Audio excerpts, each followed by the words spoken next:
12 feet underground. No light, no sound except breathing. 26 children and one grown man packed into a box that used to be a truck. Above them, 6 feet of dirt. Above that, a rock quarry 100 miles from home that nobody even knows exists yet. The air is running out, and somewhere over their heads, something just shifted. This is the story of the Chowchilla Kidnapping, the largest mass kidnapping in American history. And the only reason you've never heard the full ending is because it's stranger than anything I could make up. Chowchilla, California, a farming community, quiet, tight-knit. July 15th starts like any other summer day. A busload of kids, youngest 5, oldest 14, spend afternoon at local pool. Their bus driver, 55-year-old Ed Ray, starts the drive home a little after 4 p.m.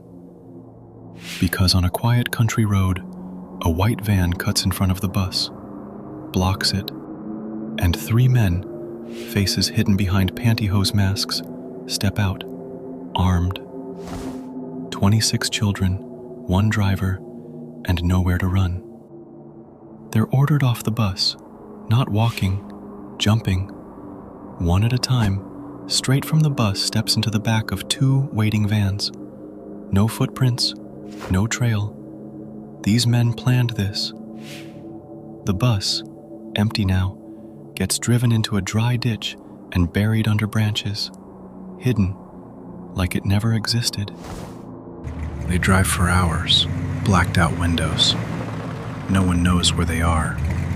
The vans stink of sweat, kids whispering, trying not to panic. Ed Ray trying to keep them calm. After 11 hours, they arrive at Livermore Quarry, midnight. The kidnappers open the doors and say, "Get out, climb down the ladder." They see a hole in the ground with a steel hatch, a ladder going down into darkness. And that's when they understand what's actually happening. They're not being held somewhere. They're being buried. The hole leads into an old moving truck trailer, steel walls, no windows. The kidnappers had planned this for months. There are mattresses, water containers, boxes of cereal, loaves of bread, peanut butter, fans bolted in for air, ventilation pipes running to the surface. This wasn't rage, this was a plan, which somehow makes it colder. 27 people, 26 kids, and Ed Ray, sealed into an 8 by 16-foot steel box, buried under 6 feet of dirt in a quarry nobody would think to search. The kidnappers seal the opening, pile the earth on top, and they leave. At first, there's structure. The older kids ration the food. Someone keeps track of time, or tries to. Ed Ray does what he can to keep the youngest calm. But hour by hour, the air gets thicker. The mattresses do nothing against the cold of the earth around them. And somewhere around the 12-hour mark, the ceiling starts to move. Not much. A groan of metal. A slow bow in the steel above their heads. The dirt is winning. Above ground, the kidnappers had one job left: call in the ransom. $5 million, and the state would have no idea their children were even underground. But something they hadn't planned for was already working against them. The phone lines back in Chowchilla were jammed. Parents calling every number they could find. Reporters flooding in from around the country. Every time the kidnappers dialed, busy signal. So they did the last thing anyone expects from criminals holding 27 lives hostage. They gave up for the night and went to sleep. Ed Ray and one of the older boys, 16 at the time, go for the only way out they can see. A stack of mattresses pushed up against the ceiling toward a panel where they think the surface might be. They push it open. And the first thing that happens is 2 truck batteries sitting right on top of the panel come crashing down into the hole. For a second, everyone probably thinks that's it, that the whole roof is about to follow. It doesn't.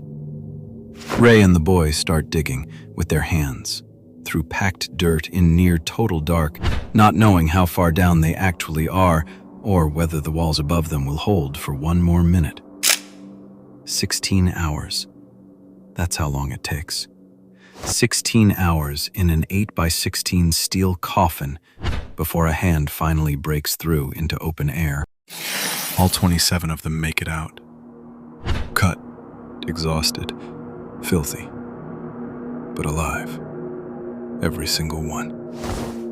They're found near a quarry road, taken in for medical checks, and less than 2 days after being taken, reunited with families who had spent that entire time not knowing if their kids were even still breathing. The men responsible are caught within 2 weeks. All 3 plead guilty. All 3 get life sentences. And here's the part that still unsettles people decades later. By August of 2022, every single one of them had been granted parole. Free. Walking around. Meanwhile, the children who survived that hole in the ground didn't get to just walk away from it. Depression, substance abuse, decades of psychological aftershocks that some of them never fully outran. For years, doctors would actually study this case to understand something new, that trauma like this doesn't end when the danger does. It just changes shape. 26 kids went underground that night. 26 kids came back out. But something about a story like this doesn't stay buried either, because every few years it resurfaces. A parole hearing, a documentary, a survivor speaking out. And every time, it reminds you of the same thing. Sometimes the scariest part of a story isn't the 12 feet of dirt. It's how long the dark can follow you after you've already dug your way out.